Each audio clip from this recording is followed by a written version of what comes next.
बादशाह अकबर अपने दरबार में एक अनोखा आयोजन करने का विचार कर रहे थे। दरबारियों के मनोरंजन के लिए वे कुछ नया और रोचक करना चाहते थे। उन्होंने सोचा कि क्यों न एक बुद्धि प्रतियोगिता आयोजित की जाए, जिसमें दरबार के सबसे बुद्धिमान व्यक्तियों को बुलाया जाए और उन्हें विभिन्न प्रकार के चुनौतीपूर्ण प्रश्नों के माध्यम से परखा जाए। इस विचार को ध्यान में रखते हुए अकबर ने बीरबल से इस आयोजन की योजना बनाने को कहा। बीरबल ने इस प्रस्ताव को सुना और एक बुद्धि प्रतियोगिता की विस्तृत योजना बनाई। उन्होंने विभिन्न प्रकार के प्रश्न तैयार किए, जिनमें पहेलियां, तर्कपूर्ण प्रश्न और सामान्य ज्ञान के प्रश्न शामिल थे। जब आयोजन का दिन आया तो दरबार को भव्य रूप से सजाया गया था। सभी दरबारी और शहर के महत्वपूर्ण व्यक्ति इस प्रतियोगिता को देखने के लिए इकट्ठे हुए थे। प्रतियोगिता में हिस्सा लेने वाले प्रतिभागियों को मंच पर बुलाया गया और प्रतियोगिता शुरू हुई। बीरबल ने सबसे पहले एक पहेली पूछी। एक ऐसा जीव है जो सुबह 4 पैरों पर चलता है, दोपहर में 2 पैरों पर और शाम को 3 पैरों पर। वह कौन है? प्रतिभागियों में से एक दरबारी ने उत्तर दिया, वह मनुष्य है। बचपन में वह 4 पैरों पर चलता है, जवानी में 2 पैरों पर और वृद्धावस्था में वह छड़ी का सहारा लेता है, जो उसके तीसरे पैर के समान होती है। इस उत्तर से सभी प्रभावित हुए और प्रतियोगिता में और भी कठिन प्रश्न पूछे गए। प्रतियोगिता का उत्साह बढ़ता जा रहा था और लोग बीरबल की बुद्धिमत्ता की तारीफ कर रहे थे। अकबर ने भी इस प्रतियोगिता का पूरा आनंद लिया, लेकिन अचानक उन्होंने सोचा कि क्यों न बीरबल को भी एक चुनौती दी जाए। उन्होंने बीरबल से कहा, बीरबल, तुमने इस प्रतियोगिता को बहुत अच्छे से आयोजित किया है, लेकिन अब मैं तुम्हें एक चुनौती देना चाहता हूं। क्या तुम तैयार हो? बीरबल ने सम्मानपूर्वक कहा, जहां पनाह, मैं हमेशा आपकी सेवा में हूं और किसी भी चुनौती के लिए तैयार हूं। अकबर ने मुस्कुराते हुए कहा, ठीक है, तो सुनो। तुम्हें इस दरबार में उपस्थित सभी लोगों की संपत्ति का सटीक अनुमान लगाना है। यह जानना है कि किसके पास कितना धन और संपत्ति है।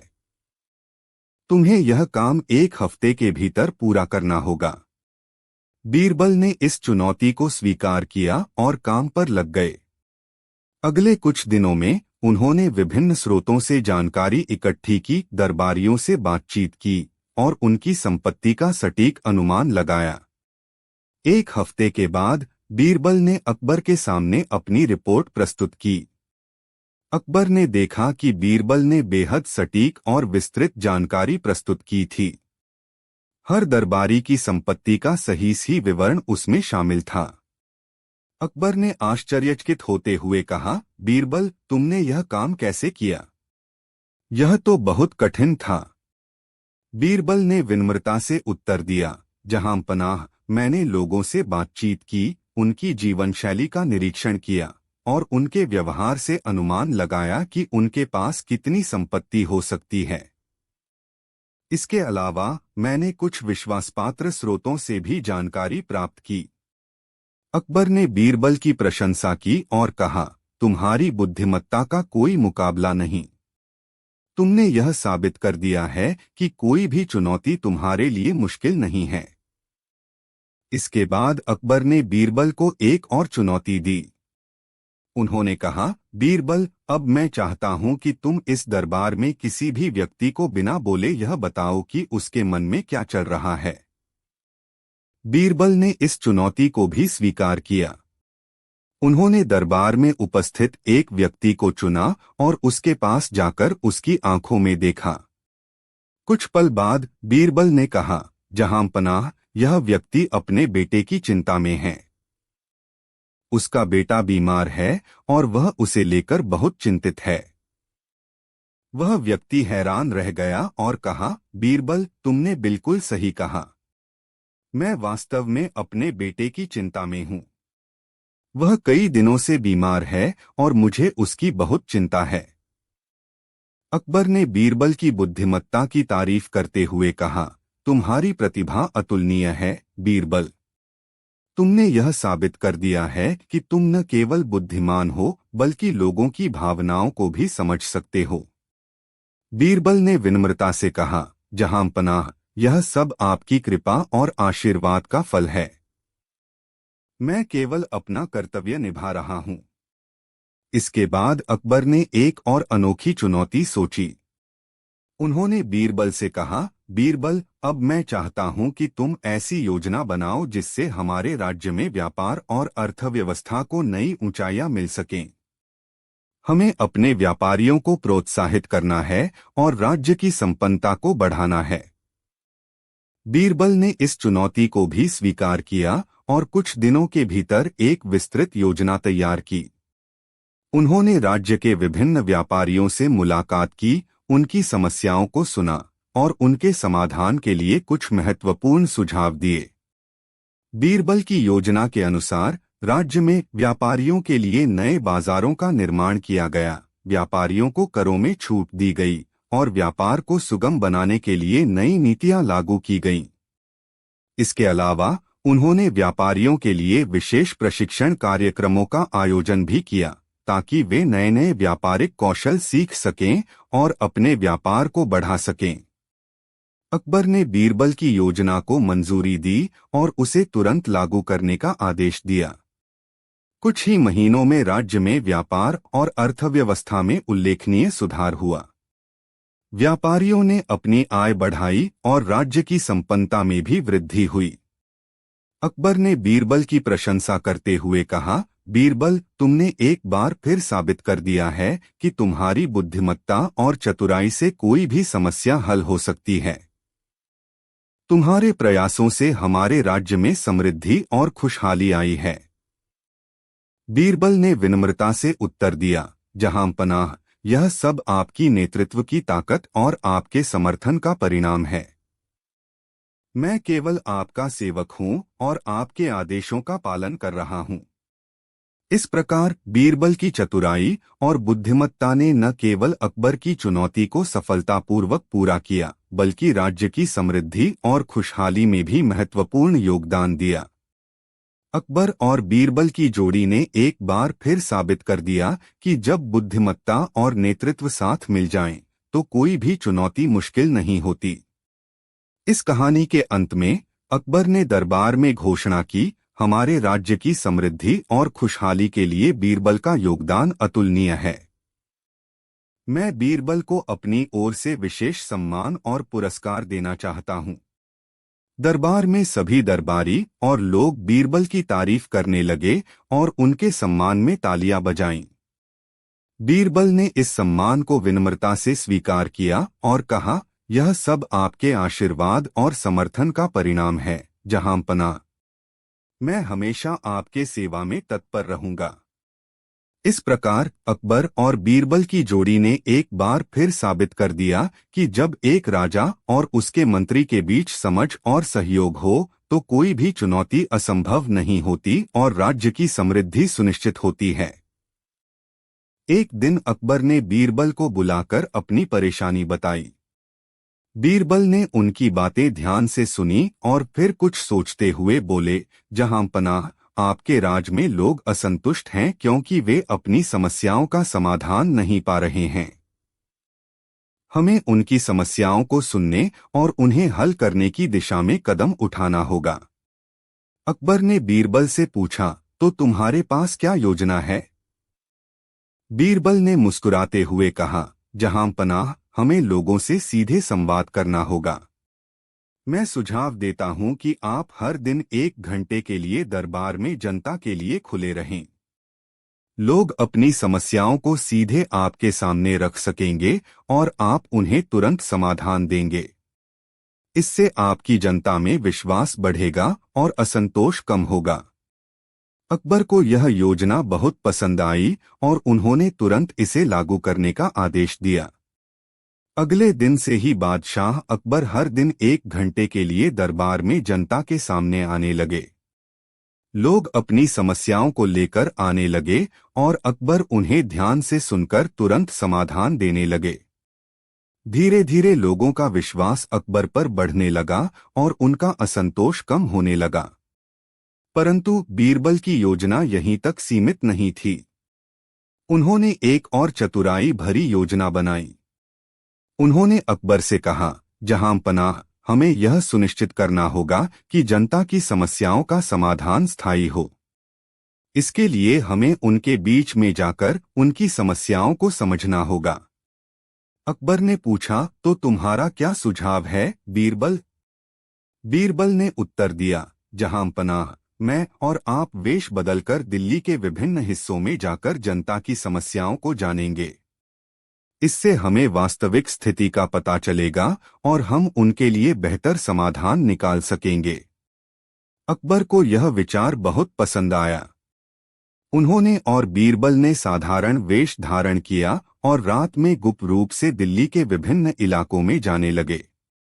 वे लोगों से उनकी समस्याओं के बारे में पूछते और उनकी स्थिति को समझते।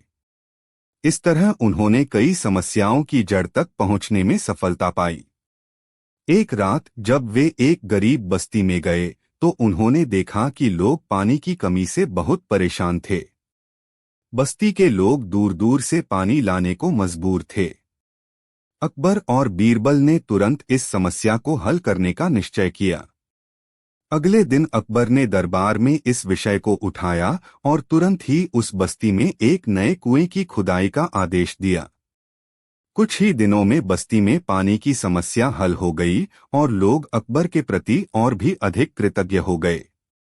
एक अन्य मौके पर उन्होंने देखा कि एक व्यापारी अपने व्यापार में बहुत परेशान था। उसका व्यापार ठप हो गया था और वह दिवालिया होने के कगार पर था। बीरबल ने उसकी समस्या को ध्यान से सुना और फिर उसके व्यापार को पुनर्जीवित करने के लिए कुछ सुझाव दिए। अकबर ने उस व्यापारी को सरकारी मदद देने का आदेश दिया, जिससे उसका व्यापार फिर से चल पड़ा। इस प्रकार अकबर और बीरबल ने अपनी चतुराई और समझदारी से कई समस्याओं का समाधान किया। धीरे धीरे दिल्ली में शांति और समृद्धि लौट आई। लोग अकबर के शासन से खुश हो गए और उनका विश्वास फिर से मजबूत हो गया। अकबर ने बीरबल की प्रशंसा करते हुए कहा, बीरबल, तुम्हारी चतुराई और बुद्धिमत्ता ने हमें इस कठिन समय से बाहर निकाला है। तुम्हारे बिना यह संभव नहीं था। बीरबल ने विनम्रता से उत्तर दिया, जहां पनाह, मैं केवल अपना कर्तव्य निभा रहा हूं। आपकी प्रजा आपकी शक्ति है और उनकी भलाई ही आपकी सच्ची जीत है। इस प्रकार अकबर और बीरबल की जोड़ी ने एक बार फिर साबित कर दिया कि जब बुद्धिमत्ता और चतुराई साथ मिल जाएं, तो किसी भी समस्या का समाधान संभव है। और इस तरह दिल्ली में फिर से शांति और समृद्धि का माहौल बन गया। बादशाह अकबर अपने दरबार में नित्य नए प्रयोग करने के लिए प्रसिद्ध थे। एक दिन उन्होंने सोचा कि क्यों न एक ऐसा प्रयोग किया जाए जिससे दरबार के हर व्यक्ति की सच्चाई का पता चल सके। उन्होंने बीरबल को बुलाया और अपना विचार साझा किया। अकबर ने कहा, बीरबल, मैं चाहता हूं कि दरबार में एक ऐसा आयोजन हो जिसमें हर दरबारी की सच्चाई सामने आ सके। मुझे यह जानना है कि दरबार में कौन सच्चा और ईमानदार है और कौन नहीं। बीरबल ने कुछ देर सोचा और फिर मुस्कुराते हुए बोले, जहां पनाह, आपके विचार में नयापन और रोचकता है। मैं इसके लिए एक योजना बनाता हूं। कुछ दिनों बाद बीरबल ने एक आयोजन की घोषणा की जिसमें सभी दरबारियों को एक विशेष परीक्षा से गुजरना था। इस परीक्षा का नाम था सच्चाई का आईना। दरबारियों को एक एक करके एक कक्ष में बुलाया जाना था, जहां एक विशेष आईना रखा गया था। कहा गया था कि यह आईना व्यक्ति की सच्चाई को उजागर करता है। पहले दिन दरबारियों में हलचल मच गई। सभी उत्सुक थे कि इस आईने का रहस्य क्या है और यह कैसे काम करता है। बीरबल ने पहले दरबारी को बुलाया और उसे आईने के सामने खड़ा किया। आईने में देखते ही दरबारी के चेहरे पर पसीना आ गया। उसने बीरबल से कहा, मुझे माफ करें, मैं अपने व्यापार में कुछ गलत तरीके अपना रहा था। बीरबल ने मुस्कुराते हुए उसे जाने दिया और कहा, अगली बार सही तरीके अपनाना। अगले दरबारी को बुलाया गया। उसने भी आईने में देखते ही अपने गुनाह कबूल कर लिए। उसने कहा, मैंने अपने पद का दुरुपयोग किया है और रिश्वत ली है। बीरबल ने उसे भी जाने दिया और कहा, अपने गुनाहों को सुधारो और ईमानदारी से काम करो। इस तरह एक एक करके दरबारियों को बुलाया गया और सभी ने आईने के सामने अपने गुनाह कबूल कर लिए। यह देखकर अकबर ने सोचा कि वास्तव में यह आईना बहुत चमत्कारी है। अंत में अकबर ने बीरबल से पूछा, बीरबल, यह आईना कैसे काम करता है? इसमें ऐसा क्या खास है जो लोगों को सच बोलने पर मजबूर कर देता है? बीरबल ने हंसते हुए कहा, जहांपनाह, यह कोई साधारण आईना है। इसमें कोई जादू नहीं है। दरअसल मैंने दरबारियों को यह विश्वास दिलाया कि यह आईना उनकी सच्चाई को उजागर करेगा, और इसी विश्वास के कारण उन्होंने अपने गुनाह खुद ही कबूल कर लिए। यह केवल मनोवैज्ञानिक प्रभाव था। अकबर ने बीरबल की चतुराई और बुद्धिमत्ता की प्रशंसा करते हुए कहा, बीरबल, तुमने एक बार फिर साबित कर दिया कि तुम्हारी चतुराई से कोई भी समस्या हल हो सकती है। इसके बाद अकबर ने बीरबल से एक और विशेष काम करने को कहा। उन्होंने कहा, बीरबल, अब मैं चाहता हूं कि तुम ऐसी योजना बनाओ जिससे राज्य में सभी लोग ईमानदारी से काम करें और कोई भी भ्रष्टाचार न हो। बीरबल ने कुछ दिनों में एक विस्तृत योजना बनाई। उन्होंने राज्य के सभी अधिकारियों और कर्मचारियों को बुलाया और एक विशेष सभा आयोजित की। उस सभा में उन्होंने सभी को समझाया कि ईमानदारी और सत्यनिष्ठा से काम करना क्यों महत्वपूर्ण है और कैसे यह राज्य की समृद्धि और खुशहाली के लिए आवश्यक है। बीरबल ने कहा, ईमानदारी से काम करने से न केवल आपके आत्मसम्मान में वृद्धि होगी, बल्कि राज्य की जनता का विश्वास भी आप पर बढ़ेगा। भ्रष्टाचार से न केवल राज्य की समृद्धि में बाधा आती है, बल्कि समाज में असंतोष भी फैलता है। बीरबल की बातों से सभी प्रभावित हुए और उन्होंने संकल्प लिया कि वे ईमानदारी और सत्यनिष्ठा से काम करेंगे। बीरबल ने यह भी सुनिश्चित किया कि सभी अधिकारियों और कर्मचारियों की नियमित निगरानी की जाए और जो भी भ्रष्टाचार में लिप्त पाए जाएं, उन्हें कड़ी सजा दी जाए। इस प्रकार बीरबल की योजना के अनुसार राज्य में ईमानदारी और सत्यनिष्ठा का माहौल बन गया।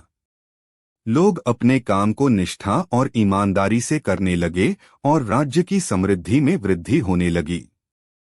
कुछ महीनों बाद अकबर ने देखा कि राज्य में सभी लोग अपने काम को ईमानदारी से कर रहे हैं और भ्रष्टाचार में कमी आई है। उन्होंने बीरबल की प्रशंसा करते हुए कहा, बीरबल, तुम्हारी योजना ने राज्य में एक नई दिशा दी है। तुम्हारी बुद्धिमत्ता और चतुराई से हमारा राज्य समृद्ध और खुशहाल हो रहा है।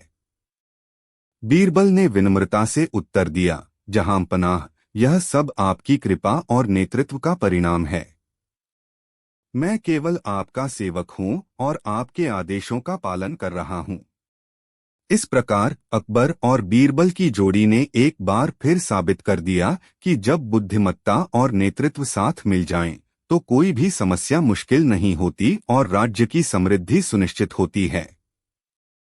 एक दिन अकबर ने बीरबल से कहा, बीरबल, अब मैं चाहता हूं कि तुम एक और चुनौती स्वीकार करो। हमारे राज्य में एक प्रसिद्ध चोर है जो लोगों की संपत्ति चोरी कर लेता है और उसे पकड़ना बहुत मुश्किल हो गया है। मैं चाहता हूं कि तुम उसे पकड़ने की योजना बनाओ। बीरबल ने इस चुनौती को भी स्वीकार किया और कुछ दिनों में एक योजना बनाई। उन्होंने अपने जासूसों को राज्य के विभिन्न हिस्सों में भेजा और उस चोर की गतिविधियों का पता लगाया। बीरबल ने देखा कि चोर रात में अपनी गतिविधियां करता था और बहुत चालाकी से काम करता था। उन्होंने अकबर से कहा, जहांपनाह, हमें इस चोर को पकड़ने के लिए एक विशेष जाल बिछाना होगा। मैं कुछ सिपाहियों को उसकी गतिविधियों की निगरानी के लिए तैनात कर रहा हूं। अगली रात बीरबल ने अपने सिपाहियों को चोर की गतिविधियों की निगरानी करने का आदेश दिया। चोर ने जैसे ही एक घर में चोरी की कोशिश की, सिपाहियों ने उसे घेर लिया और पकड़ लिया। चोर ने अपने बचने की बहुत कोशिश की, लेकिन बीरबल की योजना के आगे वह विफल हो गया। बीरबल ने चोर को अकबर के सामने पेश किया। अकबर ने उससे पूछा, तुम इतने चालाकी से चोरी कैसे करते थे और पुलिस से बचने में सफल कैसे होते थे? चोर ने जवाब दिया, जहां पनाह, मैं अपनी चालाकी और धूर्तता से चोरी करता था और हर बार अपने तरीके बदलता रहता था। लेकिन बीरबल की बुद्धिमत्ता के आगे मैं हार गया। अकबर ने बीरबल की प्रशंसा करते हुए कहा, बीरबल, तुम्हारी बुद्धिमत्ता और चतुराई से हमारा राज्य सुरक्षित हो गया है। तुमने इस चोर को पकड़कर एक बड़ा काम किया है। बीरबल ने विनम्रता से उत्तर दिया, जहां पनाह, यह सब आपकी कृपा और नेतृत्व का परिणाम है।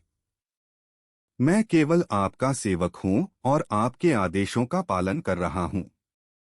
इस प्रकार अकबर और बीरबल की जोड़ी ने एक बार फिर साबित कर दिया कि जब बुद्धिमत्ता और नेतृत्व साथ मिल जाएं, तो कोई भी चुनौती मुश्किल नहीं होती और राज्य की समृद्धि सुनिश्चित होती है। बीरबल की चतुराई और बुद्धिमत्ता ने राज्य की समृद्धि और सुरक्षा में महत्वपूर्ण योगदान दिया। अकबर और बीरबल की जोड़ी ने एक आदर्श शासन का उदाहरण प्रस्तुत किया, जिसमें ईमानदारी, सत्यनिष्ठा और नेतृत्व का महत्वपूर्ण स्थान था। इस कहानी के अंत में अकबर ने दरबार में घोषणा की, हमारे राज्य की समृद्धि और खुशहाली के लिए बीरबल का योगदान अतुलनीय है। मैं बीरबल को अपनी ओर से विशेष सम्मान और पुरस्कार देना चाहता हूं। दरबार में सभी दरबारी और लोग बीरबल की तारीफ करने लगे और उनके सम्मान में तालियां बजाईं। बीरबल ने इस सम्मान को विनम्रता से स्वीकार किया और कहा, यह सब आपके आशीर्वाद और समर्थन का परिणाम है, जहां पनाह। मैं हमेशा आपके सेवा में तत्पर रहूंगा। इस प्रकार अकबर और बीरबल की जोड़ी ने एक बार फिर साबित कर दिया कि जब एक राजा और उसके मंत्री के बीच समझ और सहयोग हो, तो कोई भी चुनौती असंभव नहीं होती और राज्य की समृद्धि सुनिश्चित होती है। गायों का विवाद और बीरबल का न्याय। मुगल बादशाह अकबर का दरबार हमेशा जीवंत रहता था। कई प्रकार के लोग अपनी समस्याओं का समाधान पाने के लिए दरबार में आते थे। एक दिन दरबार में एक बहुत ही दिलचस्प मामला आया। दो गांव के लोग अपनी गायों को लेकर विवाद कर रहे थे। दरबार में अकबर के सामने दोनों गांव के मुखिया पहुंचे। एक मुखिया का नाम था रामदास और दूसरे का नाम था हरिप्रसाद। दोनों ही अपने अपने गांव के प्रतिष्ठित व्यक्ति थे। रामदास ने अकबर से कहा, महाराज, हमारे गांव की गायें हरिप्रसाद के गांव के चरागाह में गईं और उन्होंने हमारी गायों को वहां से भगा दिया। हमारी गायें अब कहाँ हैं, हमें नहीं पता। हरिप्रसाद ने विरोध करते हुए कहा, यह झूठ है महाराज। हमारी गायें हमारे चरागाह में ही चर रही थीं। रामदास के लोग जबरदस्ती हमारी गायों को अपने गांव में ले गए हैं। अकबर ने दोनों की बातों को ध्यान से सुना और फिर बीरबल की ओर देखा। बीरबल हमेशा की तरह अपनी जगह पर शांत बैठे थे, लेकिन उनकी आंखों में एक अलग ही चमक थी। अकबर ने बीरबल से कहा, बीरबल, यह मामला तुम्हारे सुपुर्द करता हूं। तुम ही इस समस्या का समाधान निकालो। बीरबल ने दोनों मुखियाओं को ध्यान से देखा और फिर अकबर से अनुमति लेकर दोनों गांव के मुखियाओं को अपने साथ चलने को कहा। उन्होंने कहा, हम सभी दोनों गांव चलेंगे और इस मामले की तह तक पहुंचेंगे। बीरबल ने एक सप्ताह का समय मांगा और दोनों गांव के मुखियाओं के साथ चल दिए। पहले वे रामदास के गांव पहुंचे। वहां पहुंचकर उन्होंने देखा कि गांव में बहुत सी गायें हैं, लेकिन सभी बहुत घबराई हुई और थकी हुई लग रही थीं। बीरबल ने गांव वालों से पूछा, क्या ये गायें ही आपकी हैं? गांव वालों ने कहा, हाँ, ये हमारी ही गायें हैं, लेकिन जब से ये वापस आई हैं, तब से बहुत थकी हुई और घबराई हुई हैं। बीरबल ने ध्यान से गायों की स्थिति को देखा और फिर हरिप्रसाद के गांव की ओर चल दिए। हरिप्रसाद के गांव में पहुंचकर बीरबल ने देखा कि वहां भी बहुत सी गायें हैं, लेकिन वे सभी स्वस्थ और प्रसन्न लग रही थीं। बीरबल ने हरिप्रसाद से पूछा, क्या ये गायें ही आपकी हैं? हरिप्रसाद ने उत्तर दिया, हाँ महाराज, ये हमारी ही गायें हैं और ये हमेशा से हमारे साथ ही हैं। बीरबल ने गायों की स्थिति का निरीक्षण किया और फिर दोनों गांव के मुखियाओं को बुलाया। उन्होंने कहा, मैंने दोनों गांव की गायों को देखा है और मुझे यह समझ में आया है कि इन गायों की स्थिति से ही पता चलता है कि क्या सच है और क्या झूठ। रामदास और हरिप्रसाद दोनों ही उत्सुक थे कि बीरबल क्या निर्णय लेंगे। बीरबल ने आगे कहा, रामदास, तुम्हारे गांव की गायें बहुत थकी हुई और घबराई हुई लग रही हैं।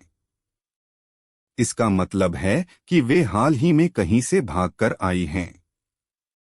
वहीं हरिप्रसाद के गांव की गायें स्वस्थ और प्रसन्न लग रही हैं, जिससे पता चलता है कि वे हमेशा से वहां ही हैं।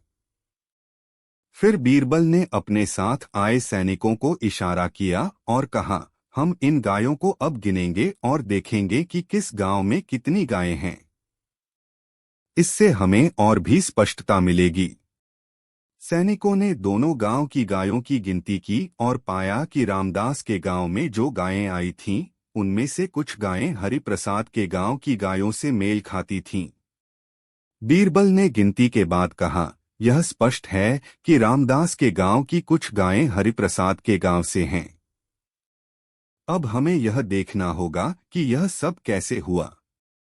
बीरबल ने दोनों गांव के चरवाहों से बात की और समझा कि रामदास के गांव की गायें चरने के लिए हरिप्रसाद के गांव के चरागाह में चली गई थीं और वहां के चरवाहों ने उन्हें वापस नहीं लौटाया। इसी वजह से दोनों गांवों के बीच यह विवाद उत्पन्न हुआ। बीरबल ने अकबर के दरबार में लौटकर पूरी स्थिति का वर्णन किया और कहा, महाराज, यह मामला गायों के चरागाह को लेकर है। दोनों गांव के चरवाहों ने अपनी जिम्मेदारियों को सही से नहीं निभाया और इसी कारण यह समस्या उत्पन्न हुई। अकबर ने बीरबल की सूझबूझ और न्यायप्रियता की सराहना की और कहा, हम निर्णय लेते हैं कि दोनों गांवों को अपने चरागाह की सीमाओं को स्पष्ट रूप से चिन्हित करना चाहिए और चरवाहों को यह सुनिश्चित करना चाहिए कि गायें अपनी सीमा के बाहर न जाएं। जो चरवाहा इस नियम का उल्लंघन करेगा, उसे दंडित किया जाएगा। इस प्रकार बीरबल की सूझबूझ और न्यायप्रियता से एक और विवाद का समाधान हुआ और दोनों गांवों के लोग संतुष्ट होकर अपने अपने गांव लौट गए। अकबर ने बीरबल की प्रशंसा की और कहा, बीरबल, तुम्हारी बुद्धिमानी और न्यायप्रियता हमेशा हमारे राज्य के लिए लाभकारी रही है। तुम सचमुच एक महान व्यक्ति हो। बीरबल ने नम्रता से सिर झुकाया और कहा, महाराज, यह मेरा कर्तव्य है। जब तक मैं आपके सेवा में हूं, मैं सदैव न्याय और सच्चाई की राह पर चलूंगा। इस प्रकार अकबर और बीरबल की जोड़ी ने एक और न्यायप्रिय निर्णय लिया और राज्य में शांति और संतुलन बनाए रखा। बीरबल की सूझबूझ की कहानियां आगे भी लोगों के बीच प्रचलित रहीं और वे सदैव एक महान न्यायप्रिय व्यक्ति के रूप में याद किए जाते रहे। गायों की चोरी और बीरबल की सूझबूझ। मुगल बादशाह अकबर का दरबार बहुत प्रसिद्ध था, जहां बीरबल की बुद्धिमानी की कहानियां अक्सर चर्चा का विषय बनती थीं। बीरबल की सूझबूझ और न्यायप्रियता के किस्से दूर दूर तक फैले हुए थे। एक दिन की बात है, जब अकबर अपने दरबार में बैठे हुए थे, एक गांव से एक आदमी दौड़ता हुआ आया। उसका चेहरा चिंता से भरा हुआ था और उसकी आंखों में आंसू थे। महाराज, वह आदमी बोला, मेरे गांव में चोरी हो गई है। मेरे और कई अन्य लोगों की गायें रात के समय चोरी हो गईं। हम सभी बहुत परेशान हैं। आपसे निवेदन है कि इस समस्या का समाधान करें। अकबर ने आदमी की परेशानी को महसूस किया और तुरंत बीरबल को बुलाया। बीरबल दरबार में आए और पूरी स्थिति को ध्यान से सुना। उन्होंने अकबर से इजाजत मांगी और गांव जाकर समस्या का समाधान करने की ठानी। बीरबल गांव पहुंचे और वहां के लोगों से मिले। उन्होंने देखा कि सभी लोग बहुत दुखी और चिंतित थे। गायों के बिना उनका जीवन कठिन हो गया था। बीरबल ने लोगों से बात की और समझा कि चोरी रात के समय हुई थी जब सभी लोग गहरी नींद में थे। बीरबल ने गांव में कुछ दिनों तक रुकने का निर्णय लिया और गांव वालों से कहा कि वे सभी एक जगह इकट्ठा हों। उन्होंने गांव के लोगों से पूछा, क्या आप सभी अपनी गायों को किसी विशेष पहचान से चिन्हित करते हैं? गांव वालों ने बताया कि सभी गायों के गले में एक विशेष प्रकार का घंटी बंधा हुआ था। बीरबल ने सोचा कि यही पहचान चोर के पकड़ने में सहायक हो सकती है। उन्होंने गांव के लोगों को सांत्वना दी और अपनी योजना बनाई। रात को जब सब सोने चले गए, बीरबल ने गांव में कुछ विश्वसनीय व्यक्तियों को अपने साथ लिया और गांव के चारों ओर गश्त लगानी शुरू की। कुछ घंटों बाद उन्होंने गांव के बाहर एक संदिग्ध व्यक्ति को देखा। वह व्यक्ति कुछ गायों को ले जाते हुए दिखाई दिया। बीरबल ने उसे पकड़ने का निर्णय लिया और उसके पास जाकर पूछा, तुम कौन हो और इन गायों को कहाँ ले जा रहे हो? वह व्यक्ति घबरा गया और कहने लगा, मैं तो बस इन गायों को चराने के लिए ले जा रहा हूँ। ये मेरी अपनी गायें हैं।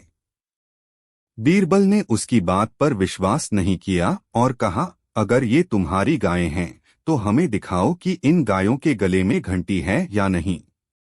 उस व्यक्ति ने बीरबल की बात मान ली और गायों के गले में घंटी दिखाने के लिए आगे बढ़ा। तभी बीरबल ने अपनी चालाकी से गायों की घंटी की आवाज को सुना और पहचान लिया कि ये वही घंटियां हैं जो गांव वालों ने बताई थी। बीरबल ने तुरंत उस व्यक्ति को पकड़ लिया और गांव वालों को बुला लिया। गांव के लोगों ने अपनी गायों को पहचान लिया और उस व्यक्ति को पकड़कर राजा अकबर के दरबार में ले जाया गया। वहां उस व्यक्ति ने चोरी की बात स्वीकार कर ली और बीरबल की सूझबूझ की सभी ने प्रशंसा की। अकबर ने बीरबल की बुद्धिमानी और न्यायप्रियता की सराहना की और गांव वालों की गायें वापस दिलवाईं। इस प्रकार बीरबल ने एक बार फिर साबित कर दिया कि उनकी सूझबूझ और न्यायप्रियता अद्वितीय थी। अकबर का रूठना और बीरबल की सूझबूझ। एक समय की बात है जब मुगल सम्राट अकबर और उनके दरबारी बीरबल के बीच एक छोटी सी बात पर मतभेद हो गया। अकबर का स्वभाव कुछ हद तक क्रोधी था और उस दिन उनके क्रोध ने सीमा पार कर दी। उन्होंने दरबार में बीरबल की एक सलाह को नजरअंदाज किया और बिना सोचे समझे एक निर्णय ले लिया। बीरबल ने अपनी सूझबूझ से अकबर को समझाने का प्रयास किया, लेकिन अकबर ने उनकी बात अनसुनी कर दी। बीरबल को अकबर की इस अनदेखी से काफी दुख हुआ। उन्होंने महसूस किया कि अगर अकबर इसी तरह गुस्से में आकर निर्णय लेते रहेंगे तो राज्य के लिए यह अच्छा नहीं होगा। अकबर भी गुस्से में थे और उन्होंने बीरबल की बातों को अपने अहंकार पर चोट मानकर उनसे दूर जाने का निश्चय कर लिया। उन्होंने अचानक ही यह निर्णय लिया कि वह कुछ समय के लिए राज्य से बाहर रहेंगे और अपने आप को शांत करेंगे। अकबर अपने दरबारियों को बिना कुछ बताए वेश बदलकर राज्य छोड़कर चल दिए। उन्होंने सोचा कि बीरबल को उनके बिना राज्य की जिम्मेदारियों का एहसास होगा और वे अपने किए पर पछताएंगे। अकबर ने अपने एक करीबी मित्र के राज्य का रुख किया। वह मित्र उनका स्वागत करते हुए बहुत खुश हुआ, लेकिन वह भी जानता था कि अकबर का राज्य छोड़ने का कारण कुछ और ही है। उसने अकबर से पूछा, सम्राट, आप अचानक यहाँ कैसे आए? आपके राज्य का क्या हाल है? अकबर ने उत्तर दिया, मित्र, मेरे राज्य में सब ठीक है, लेकिन मुझे थोड़ी शांति चाहिए। मैंने कुछ समय के लिए यहाँ आने का निश्चय किया है। वह मित्र समझ गया कि कुछ गड़बड़ है, लेकिन उसने इस पर ज्यादा सवाल नहीं किए। बीरबल की चिंता। अकबर के राज्य छोड़ने के बाद दरबार में हड़कंप मच गया। सभी दरबारी परेशान थे कि सम्राट अचानक कहाँ चले गए। बीरबल भी चिंतित थे, लेकिन उन्होंने अपने विवेक से काम लिया।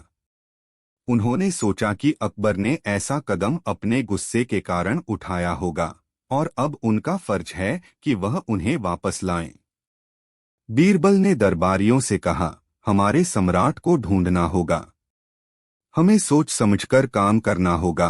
बीरबल ने कुछ विश्वसनीय दरबारियों को भेजा और खुद भी विभिन्न दिशाओं में अकबर को खोजने निकले। बीरबल की चालाकी। बीरबल को यह पता था कि अकबर का स्वभाव कैसा है और उन्होंने सोचा कि सम्राट कहीं ऐसी जगह गए होंगे जहां वे आराम से रह सकें। बीरबल ने कई राज्यों की खबरें मंगवाई और अपने जानकारों से बात की। आखिरकार उन्हें एक सुराग मिला कि अकबर उनके एक पुराने मित्र के राज्य में हैं। बीरबल ने वेश बदलकर उस राज्य का रुख किया। वहां पहुंचकर उन्होंने अपने स्रोतों से पता किया कि अकबर वहां छुपे हुए हैं। बीरबल ने सोचा कि अगर वह सीधे जाकर अकबर को मनाने की कोशिश करेंगे तो शायद अकबर मान न पाएं। इसलिए उन्होंने एक योजना बनाई। बीरबल ने राज्य में एक व्यापारी के रूप में प्रवेश किया और वहां के लोगों से बातें करना शुरू किया। धीरे धीरे उन्होंने अकबर के मित्र के दरबार में अपनी पहचान बनाई और वहां के लोगों से मेलजोल बढ़ाया। एक दिन उन्होंने दरबार में एक ऐसी बात सुनाई जो सभी को चौंका गई। बीरबल ने कहा, मैंने सुना है कि इस राज्य में एक महान सम्राट छुपा हुआ है। वह सम्राट इतना ज्ञानी और महान है कि उसने अपने राज्य को बहुत उन्नति दी है, लेकिन वह अब कहीं छुप गया है। इस बात को सुनकर अकबर के मित्र ने भी इसे मजाक में लिया और कहा, हाँ, हमारे राज्य में एक महान सम्राट है जो यहाँ आराम कर रहे हैं। बीरबल ने मुस्कुराते हुए कहा, यदि ऐसा है तो यह हमारे लिए गर्व की बात है। लेकिन क्या यह सही नहीं होगा कि वह महान सम्राट अपने राज्य में वापस जाएं और अपनी प्रजा की देखभाल करें? यह सुनकर अकबर ने सोचा कि बीरबल की बातें उन तक पहुंचने लगी हैं। उन्होंने अपने मित्र से कहा, मित्र, मुझे लगता है कि अब मुझे अपने राज्य वापस जाना चाहिए। मित्र ने भी अकबर को समझाया और कहा, हाँ सम्राट, आपका राज्य और आपकी प्रजा आपकी प्रतीक्षा कर रही है। अकबर की वापसी। अकबर ने अपने मित्र का धन्यवाद किया और राज्य वापस लौटने का निर्णय लिया। वापस लौटते समय उन्होंने देखा कि बीरबल उनके स्वागत के लिए तैयार खड़े हैं। यह देखकर अकबर की आंखों में आंसू आ गए। उन्होंने बीरबल से कहा, मुझे माफ करना बीरबल, मैंने अपने गुस्से में आकर तुम्हारी बात नहीं मानी और राज्य छोड़ दिया, लेकिन तुमने अपनी सूझबूझ से मुझे वापस लाया। बीरबल ने उत्तर दिया, सम्राट, यह हमारा फर्ज है कि हम अपने राज्य और अपने सम्राट की भलाई के लिए काम करें। अब हमें मिलकर राज्य को और उन्नति की ओर ले जाना है। इस घटना के बाद अकबर और बीरबल के बीच का संबंध और भी मजबूत हो गया। उन्होंने मिलकर राज्य को नई ऊंचाइयों पर पहुंचाया और प्रजा की भलाई के लिए अनेक अच्छे कार्य किए। इस तरह बीरबल ने अपनी सूझबूझ और समझदारी से अकबर को वापस लाया और उन्हें यह एहसास दिलाया कि राज्य के लिए उनका वहां होना कितना महत्वपूर्ण है। यह कहानी हमें सिखाती है कि कभी